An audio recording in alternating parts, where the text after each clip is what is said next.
Buenas tardes, ¿cómo están todos? Buenas tardes, profe. Buenas tardes, profe. Sí, dígame. ¿Me escuchan?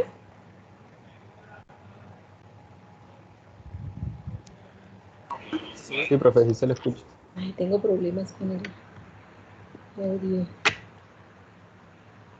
Tengo problemas con el audio.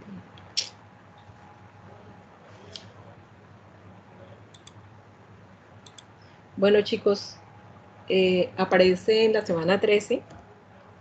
Pues vamos a cerrar el capítulo de listas, conjuntos, con unos métodos.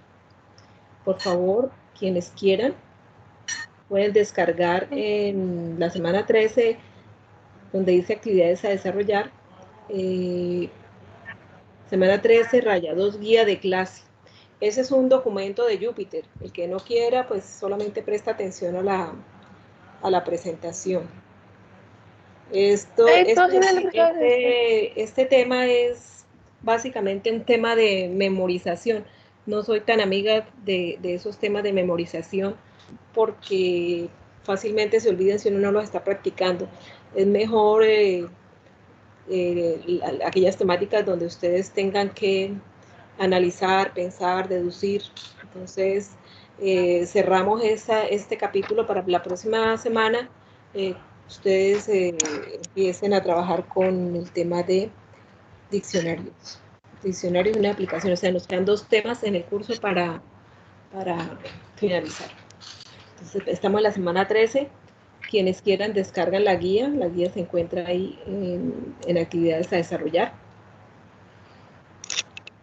No les puse enlace para que los unieran, porque pues, lo van a hacer ahí en la clase, pues yo acá por el chat voy a tomar la asistencia o voy a tomar una participación. En un momento determinado les digo participen, contesten, entonces por lo menos de las preguntas que yo haga, pues ahí deberían responder en el chat, esa sería la participación. Entonces, ahora yo les voy a mostrar el documento.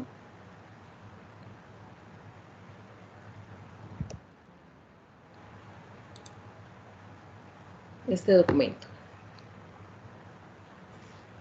¿Tienen alguna pregunta? Voy a mirar el chat.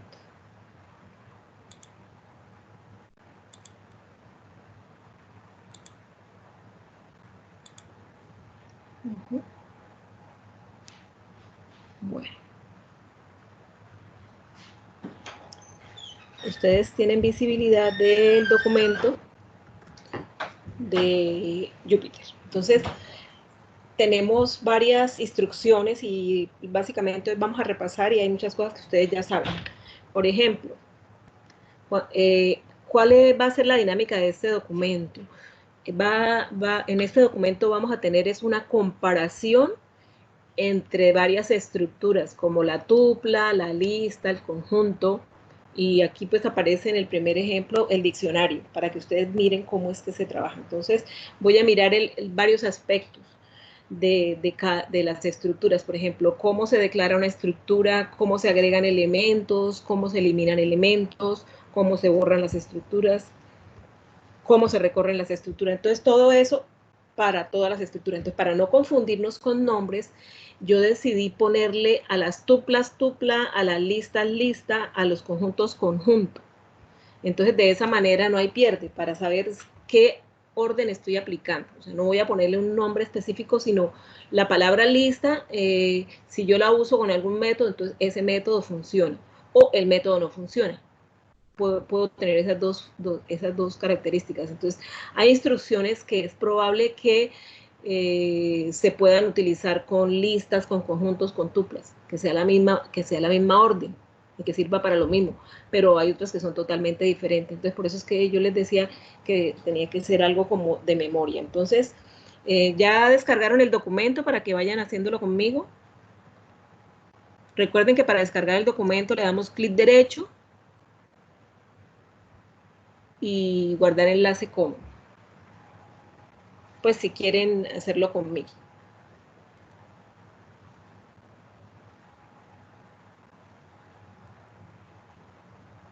No escucho nada.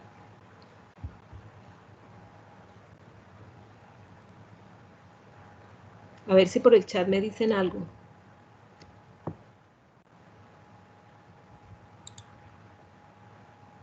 Que no le sale la pantalla, se pone negro, qué raro. Sí se ve.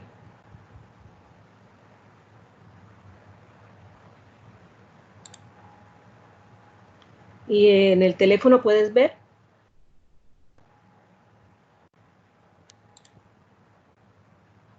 Bueno, perfecto. Entonces vamos a comenzar porque la clase es bien cortica. Son las... Entonces, yo básicamente lo que voy es a ejecutar las instrucciones y analizar el resultado de cada línea. Entonces, en esta primera línea que tengo yo, tenemos unas tuplas. ¿Cómo se inicializan las tuplas? Pues con los paréntesis. Recuerden que las tuplas no se pueden modificar. Si yo a una tupla no le pongo ningún elemento, yo no le puedo agregar ningún valor. Entonces, pues básicamente, si yo tengo elementos con la tupla, si ya los puedo modificar, los puedo consultar, pero de resto no se puede trabajar. Entonces me voy a centrar más bien en las listas y en los conjuntos. Si yo ejecuto la tupla, veo que da lo mismo que yo diga la tupla A y la tupla B, da lo mismo que yo ponga la tupla igual a paréntesis o la tupla igual a la palabra reservada tuple y los paréntesis. Esas son las dos formas de crear una tupla. Cuando hablamos de una lista, entonces la lista ya sabemos que se inicializa con corchetes o diciendo la palabra list. ¿Y qué obtengo? Pues una lista vacía de las dos maneras. Con conjuntos, solamente está la instrucción para crearla con set, es la única forma de crearla vacía. Bueno, que yo sepa, si alguno sabe de alguna forma diferente, pues me avisa. Si yo inicializo, voy a colocar D de diccionario. Si yo la inicializo con corchetes, no va a ser nunca un conjunto. Miren como mirando el anterior, la forma como yo sé que tengo un conjunto vacío. La palabra set, que significa conjunto, y los dos paréntesis significa que es un conjunto vacío. Entonces, el conjunto A es vacío.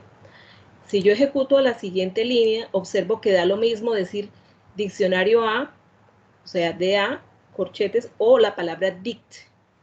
Entonces es importante que no olviden la palabra dict, antes no la habíamos utilizado, entonces para que la tengan en cuenta. Y los imprimo. Bueno, entonces lo que vimos ahorita fueron estructuras vacías. Ahora viene cómo voy a meterle valores a las estructuras. Entonces aquí hay una lista de métodos que se pueden utilizar. Cuando yo utilizo un método, normalmente el método se utiliza poniendo el nombre de la lista o del conjunto o de la estructura, punto, el nombre de la función que yo quiero utilizar o el nombre del método. Entonces habíamos visto que add era para agregar un valor, un solo valor, un único valor. Y update es para agregar varios valores. Entonces aquí estoy creando como ejemplo un conjunto vacío y estoy partiendo de unos valores de una lista. Luego los voy a imprimir. Voy a agregar acá algo voy a ponerlo primero como comentario para que ustedes vean cuál es la transformación. ¿Qué es lo que sucede cuando yo le digo update? Yo le digo run y entonces me dice que el conjunto tiene los números que yo tengo en una lista. O sea, de esta manera yo puedo convertir una lista, la puedo convertir en elementos de un conjunto. Ahora, si yo la vuelvo a ejecutar, agregándole más elementos, en este caso le estoy agregando 3 elementos diferentes, una lista, un conjunto y una tupla. Vamos a ver cómo quedaría el conjunto. Pues él lo que hace es, coge todos los elementos y los mete dentro del conjunto, pero si hay elementos repetidos no me los va a repetir, me deja los valores únicos. Entonces aquí ya tenemos un conjunto. Les agradezco que si tienen alguna duda me pueden interrumpir. Bueno, ahora con los mismos valores vamos a trabajar la lista. Entonces voy a ejecutarla. y luego lo analizamos. Le decimos run. Entonces, primero teníamos la lista vacía. Una a pregunta. la lista vacía le agregamos la lista 2, 3, 4. O sea, lista 2, 3, 4. Teníamos la lista 2, 3, 4. Al agregar una lista 4, 5, entonces él agrega un solo objeto que es 4, 5. Luego agrega el conjunto que es 4, 5. El conjunto que es 1, 6, 8. Y por último la tupla. Entonces agrega elementos diferentes a las listas. Aquí estamos verificando que una lista puede tener cualquier tipo de elementos. Si yo quisiera mirar cuántos elementos tiene la lista, pues entonces tengo 1, 2, 3, 4, 5 y 6. Tiene 6 elementos la lista finalmente. Bueno, entonces ahí ya vimos cómo se utilizaba el append. Y el append está asociado con las listas y yo no puedo usar append con conjuntos ni puedo utilizar update con listas. Bueno, ahora para insertar, yo quiero, si yo tengo la lista, vamos a ver cómo tenemos la lista. Si a la lista yo le quiero ingresar un número adicional, entonces en la lista que nosotros teníamos antes no está el 20. Voy a agregar el número 20 en la posición 3. Entonces insert tiene dos parámetros. El primer parámetro es la posición y el segundo es el valor que le voy a ingresar. Al ejecutarlo, ya lo podemos verificar. Tenemos la lista inicial y en la posición 3, entonces cuento la posición 1, 2, 3. Después, inmediatamente después de la posición 3, ingresa el número 20. Perdón, 0, 1, 2, 3. ¿Oyeron? El primer valor es 0. El primer valor es 0, 1, 2 y 3. En la posición 3 quedó el número 20. Bueno, entonces vamos a mirar ahora la lista cómo está y vamos, mire lo que pasa si, como nosotros sabemos que las listas tienen valores negativos, voy a agregar acá, en la posición -1 voy a poner el 100. Entonces voy a agregar acá una celdita y le voy a poner, voy a decir que imprima la posición -1, o sea, lista -1. Print, y le digo en la posición -1. Vamos a ver cuál es el elemento, o sea, esa es la posición -1. Recordemos, nosotros tenemos las posiciones 0, 1, 2, 3, 4, 5 hacia adelante. Pero si yo quiero tener una lista con posiciones negativas, entonces 0. Este valor sería el -1, -2, -3, -4.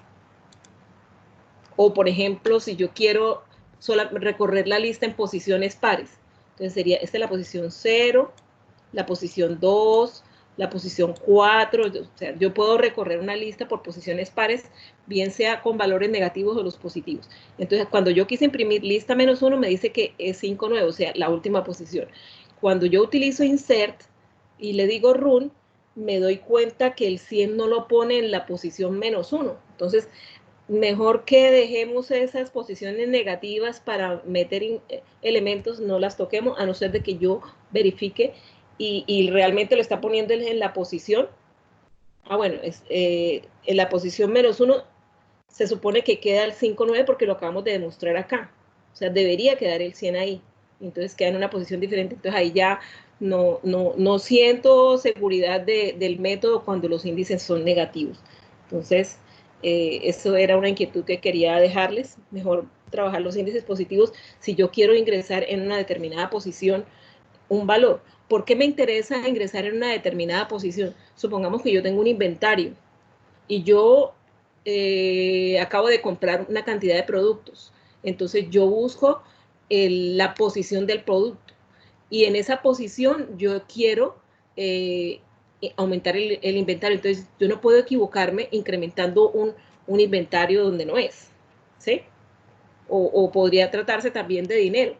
Si yo tengo mi cuenta de banco, yo tengo que buscar en una cuenta de banco, el programa debería buscar la cédula mía en un determinado listado y cuando lo encuentre, ahí en esa posición es donde debe guardar el dinero, no en la anterior ni en la siguiente. Entonces, la recomendación es trabajar con los las posiciones positivas. Es mi apreciación. Pero pues como existen las posiciones negativas, pues miremos para que de pronto no cometan ningún error. Bueno, ahora estas son las operaciones, recordando, las operaciones para agregar valores a la lista. El append, el update, ellos lo agregan al final de la lista y también puedo en un lugar específico de la lista. Ahora, ¿cómo se elimina un elemento? ¿Me dicen si voy muy rápido?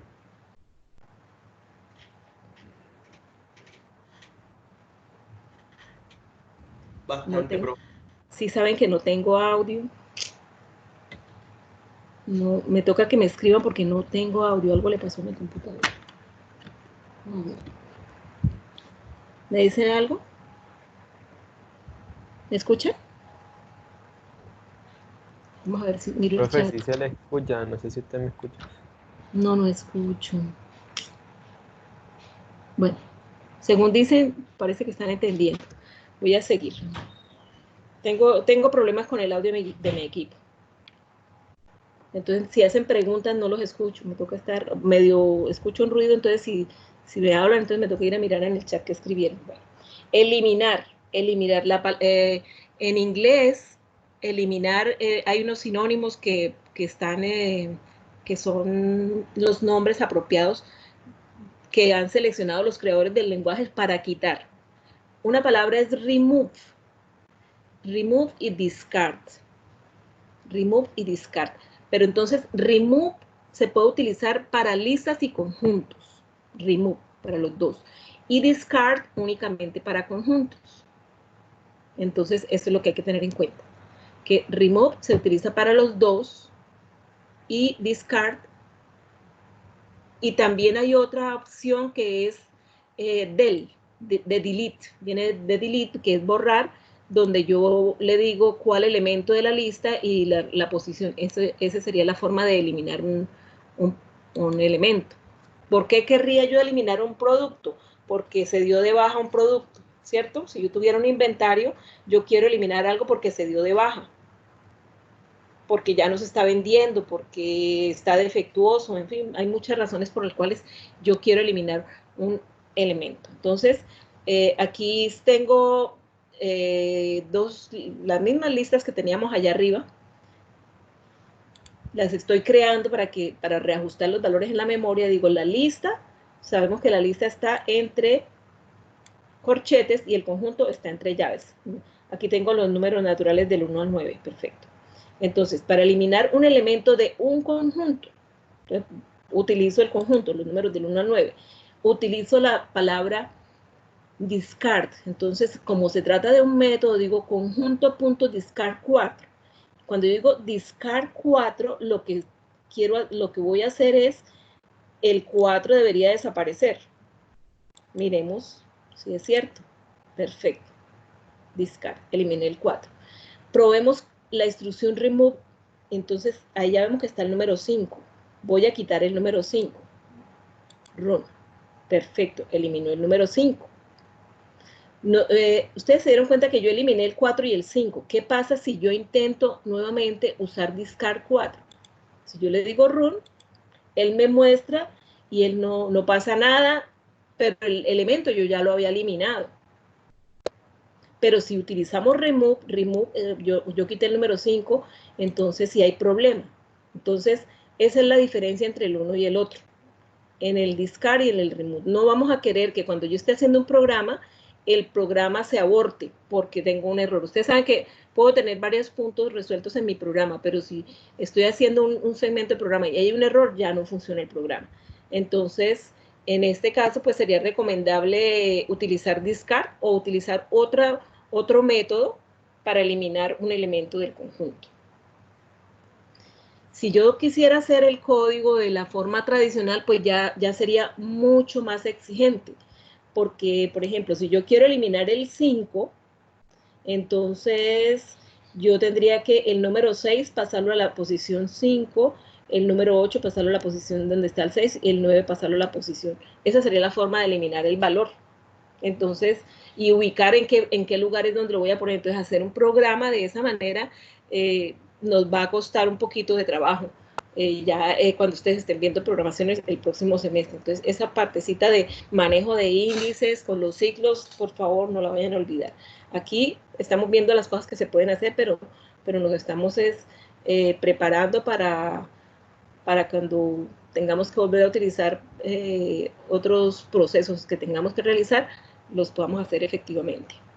Continuando, entonces aquí sigo probando y pongo la lista. Si quiero quitar el número 2, entonces tenía el 2, perfecto, y él me quitó el 2. Después no apareció. Ahora, la opción delete, del, entonces tengo que decir eliminar el tercer elemento de la lista. O sea, la lista me quedó el elemento 0, 1, 2 y 3. El elemento 3 es una lista de listas, o sea, una sublista, que es el 4 y el 5. Ese es el elemento que voy a eliminar. Entonces yo le digo la palabra del, mire que ya no es un método, es una función una orden que me permite eliminar un elemento puntual. Del 3. Y ahí se me ocurre ahorita, no lo he probado, pero se me ocurre, vamos a ver qué pasa. Si yo quiero un código que se me ocurrió ahorita, ¿qué pasa si yo quiero borrar 2 puntos de la posición 3 a la posición 5? Vamos a ver. O sea, para eliminar varios elementos. Run. Entonces teníamos en la posición 3 me quedó el conjunto donde está 8, 1 y 6. Entonces, ¿qué eliminé? El 3, el 4 y el 5 no se incluyen. O sea, eliminé 2 elementos, de la 3 al 5. O sea, comienza desde la posición 3 hasta la 5, pero la 5 no se incluye, así como trabajamos en los rangos. ¿Entendieron esta forma de uso ya no para borrar un solo elemento, sino varios elementos que están de manera consecutiva en la lista? Bueno, ahí les queda, no, ahorita caí en cuenta y se me ocurrió hacer el ejercicio de esa manera para no eliminar de uno en uno, sino varios elementos.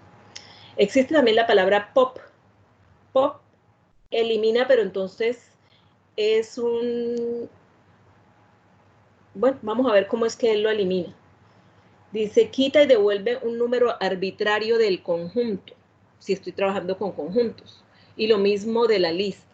Entonces, voy a ejecutarlo y tengo la lista y el conjunto.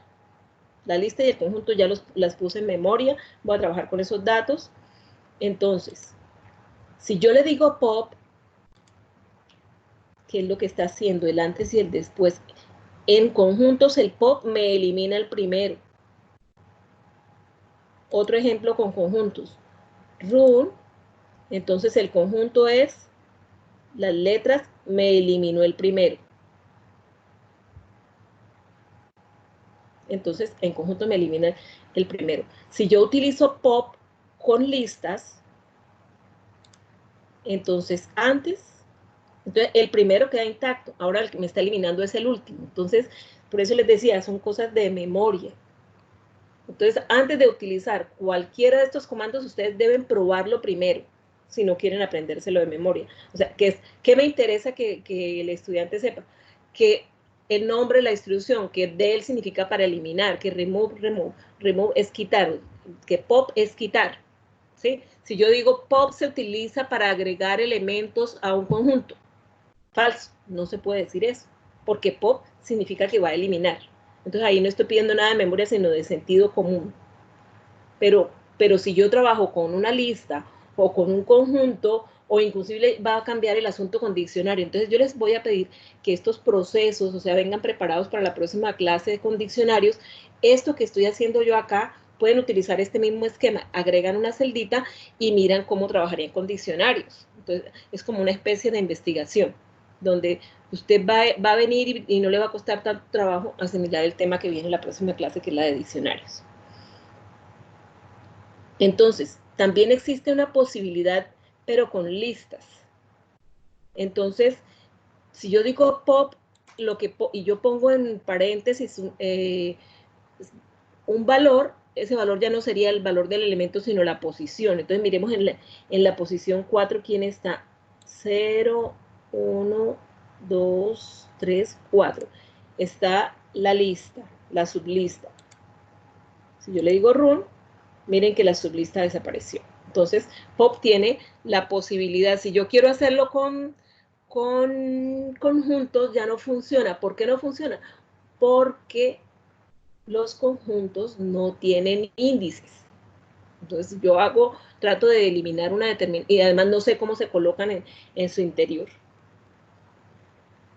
Otra instrucción que de pronto me interesa saber es dónde se encuentra un elemento.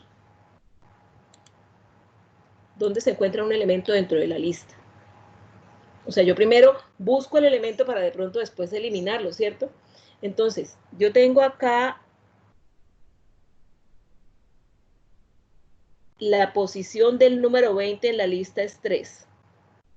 Aquí tengo 0, 1, 2, 3. Entonces, ¿cómo se utiliza? ¿Cómo se utiliza la instrucción? La instrucción es lista.index. Lista.index. Voy a probar acá. Esto es con la lista. Ahora con el diccionario. Ya supongo yo que como es conjunto, como no tiene índices, debería salir un error. Perfecto, salió un error. Si yo quiero tratar de utilizar index. Entonces ahí estamos viendo unas instrucciones que funcionan para ambos, tanto para listas como para conjuntos. Para hacer una búsqueda se hace igual para los dos métodos. La palabra clave es in. Si yo digo in, es porque está en la lista. O sea, si el valor que yo quiero in lista o el valor que yo quiero in conjunto, si está, él me dice true. Y si no está, me dice false. Pero también yo puedo preguntar x not int o x not in lista, not in conjunto si no está. Entonces, miremos un elemento del conjunto. Voy a poner acá otra lista porque no estoy segura de qué hay acá. Voy a poner la lista y el conjunto. Lista, y cuando yo dé un run para la lista es esta. Y si yo le doy el conjunto, aquí en el conjunto no necesita uno decir el print porque estoy trabajando con el kernel directamente. Entonces él me muestra sin que yo le diga el print, ahí ahorro un poquito de tiempo. Entonces, voy a preguntar, por ejemplo, al ejecutar esta lista, es que yo cambié el conjunto de nombre. Si yo le digo run, entonces voy a averiguar si hay, por ejemplo, el número 2. Bueno, el 2 está en la lista, pero no está en el conjunto. Si yo le doy enter, entonces me dice, el 2 está en la lista, no está en el conjunto. Y si yo ejecuto la siguiente, entonces 2 no está en la lista, porque yo digo que no está, la negación es no está en la lista. 2 no está en la lista, falso, porque 2 sí está en la lista. 2 no está en el conjunto, falso. Es verdadero porque el 2 no está en el conjunto. Entonces, son formas de escribir el código de una forma diferente. ¿Cómo se limpia una lista o un conjunto? Entonces, creo un conjunto. Aquí tengo con la palabra hola mundo, se creó un conjunto. Y voy a utilizar una lista con los mismos valores. Entonces, la lista toma los valores del conjunto y de esa manera obtengo la lista. Entonces, ya tengo una lista y un conjunto con los mismos valores. Si yo utilizo la instrucción clear, el método, ¿no? Lista.clear, conjunto.clear, y los trato de imprimir, que observo que quedan vacíos. Entonces, una forma de limpiar los elementos de una lista es utilizando clear.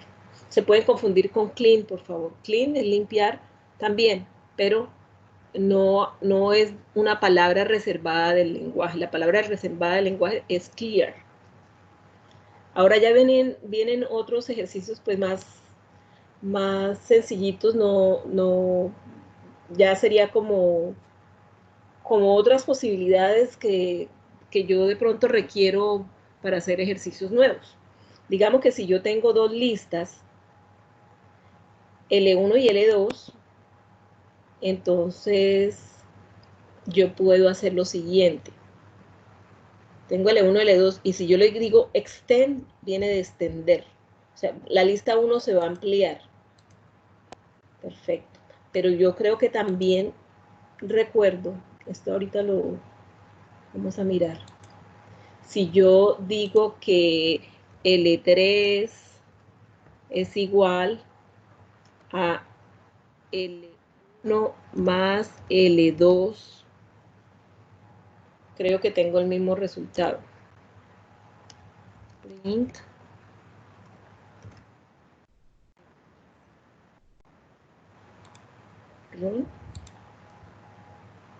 Ah, pero ¿saben qué pasó? ¿Qué pasó? Que como en el ejercicio anterior L1 ya tenía los números ampliados, o sea, ya tenía el valor, este sería L1. L1 es 1, 2, 3, 1, 2, 3, 1, 5, 6. Y le sumo L2, o sea, si ustedes no se acuerdan de la palabra extend, entonces también puedo utilizar la palabra más. Y la palabra más no significa que va a sumar los números de posición a posición, sino que los va a agregar. O sea, en otras palabras, el más, cuando estoy manejando estructuras, significa concatenación, unir los elementos que están en un conjunto con los del otro conjunto. También algunos estudiantes vi que utilizaron esta opción, un contador, el objeto del contador, o sea, ya no tener el ciclo, inicializar el contador, incrementar el contador, sino aquí voy a preguntar lo siguiente. Voy a pedir un valor de X y voy a preguntar si X está en L1, entonces diga cuántas veces está. O sea, en esencia, lo que estamos averiguando ahorita es cuente cuántas veces está cierto valor, el contador, pero con una sola orden. Entonces yo le voy a dar run y en esta lista que yo tengo aquí arriba, voy a preguntar cuántas veces está el 6. Voy a decir el 6. Entonces él me debe decir que el 6 está una vez en L1. L1 es esta que está aquí arriba. El 6 está una vez. Si yo pregunto por el número 1, vuelvo a ejecutarla. Vuelvo a ejecutar esta función. Le digo run. Voy a decir el número 1. Entonces me dice que el número 1 está dos veces. Si yo cambiara esta orden por L3, acá voy a cambiar esta orden por L3.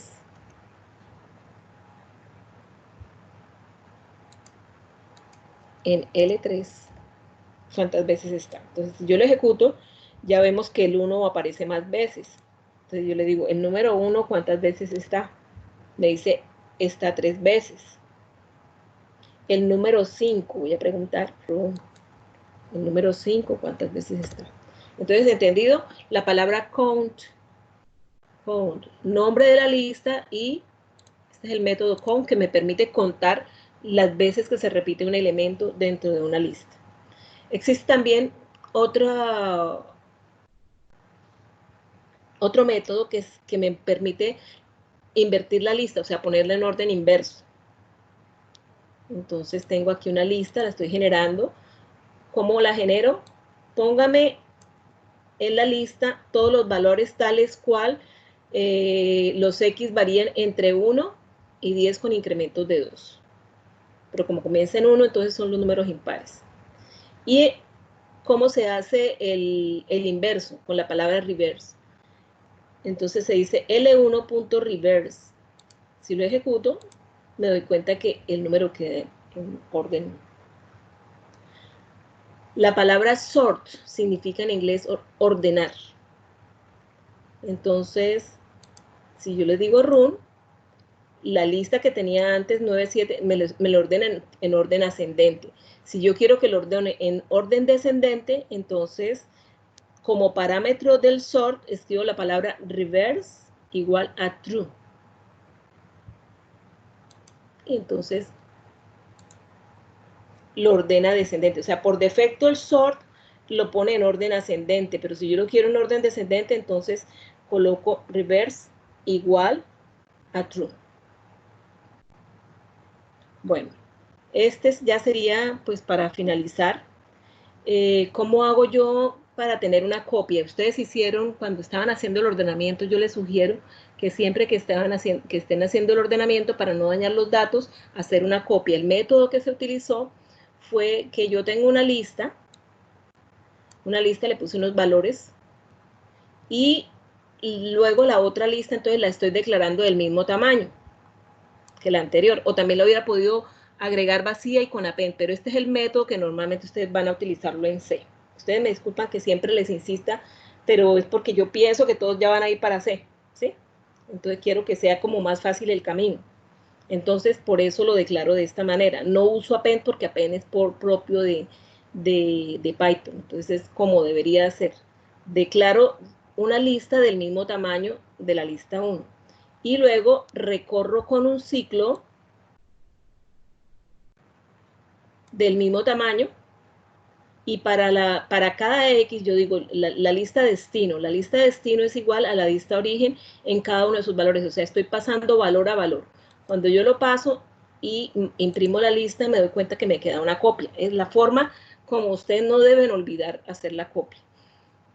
Python también tiene esta particularidad que digo lista 1 igual a tal cosa, valores, y luego le digo la lista 2 es igual a lista 1. Entonces al ejecutarlo dicen, ay, pues qué fácil, yo lo hago de esa manera. Pero mire lo que pasa, todo lo que yo le haga a una lista afecta a la otra. Por ejemplo, yo voy a quitar el elemento 1 de la lista 1. Entonces si yo le digo run, entonces me lo quita de ambas listas. Entonces puede ser que a mí me interese, pero hay que tener cuidado con esa operación, o sea, por ganar tiempo y por no hacer el código como lo hicimos acá, porque lo que queríamos era tener una independencia de los datos en las listas, ¿sí? Que no se me fueran a desordenar los datos de origen. Bueno, otra forma sería utilizando el método copy, pero ¿cuál es la forma correcta del método copy? No se le pone argumento, sino dice lista igual a 1. Entonces la lista 2, entonces aquí no tengo que declarar la lista, sino el método me lo genera. Dice, tome la lista 1 y copie, lista 1.copy. Y ahora las imprimo y entonces me quedan iguales. Y en este caso yo voy a verificar a ver si pasó algo. Le digo run y entonces sí, o sea, este método con copy funciona. Entonces yo creo que el método que yo no le recomiendo sería lista 1 igual a lista 2, porque no puedo tener el control de lo que está pasando con la otra lista. Entonces, a veces, este es un método intermedio que necesito para hacer ciertos procesos. Bueno, chicos, esa era toda la teoría que tenía para hoy. A ustedes les queda la guía. Por ejemplo, yo pienso que, a ver si les pongo un ejercicio. Por ejemplo, yo no quiero utilizar la función reverse. Este podría ser un ejercicio que lo podrían hacer ustedes ahorita. ¿Cómo hago para invertir una lista? Ahí para que piensen. Eso sería como un ejercicio. Si quieren yo les pongo un repli para que lo hagan. Quiero mirar la hora, que no sé. Falta un cuarto de hora.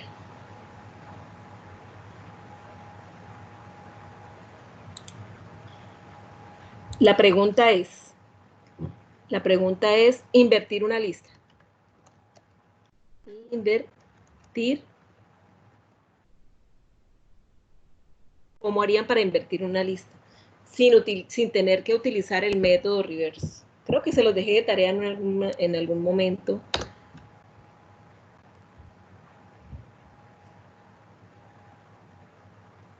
¿Preguntas? Sí.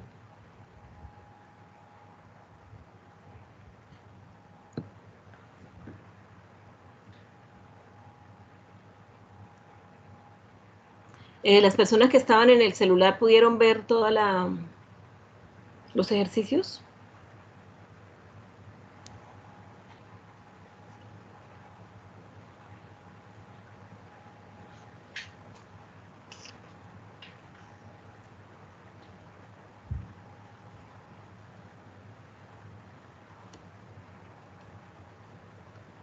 A ver si alguien me habla para saber si puedo escuchar bien.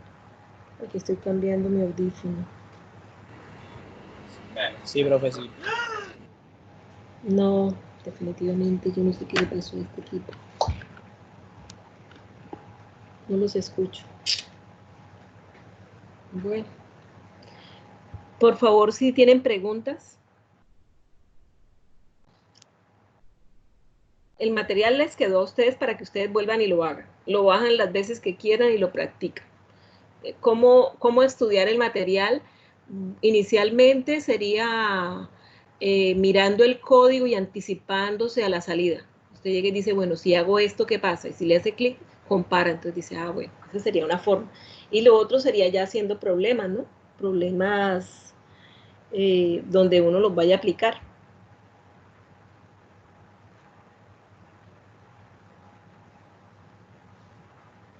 Bueno, si no es más, chicos, yo creo que damos por finalizada la sesión de hoy. Voy a tomar la asistencia de las personas que están aquí en la clase, las que ingresaron. Tomo la asistencia de ahí. Entonces, muchas gracias por su asistencia. Por favor, preparar la próxima semana el tema de diccionarios, lo más que puedan, para ver si podemos avanzar.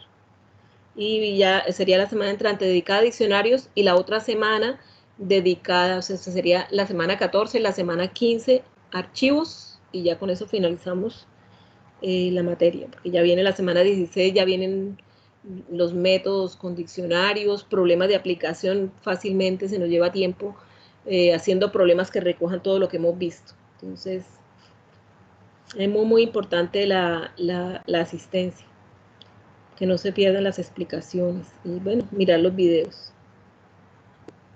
Muchas gracias a todos por la asistencia y nos vemos la próxima semana. Hasta luego. Gracias, profe. Aquí hay una pregunta.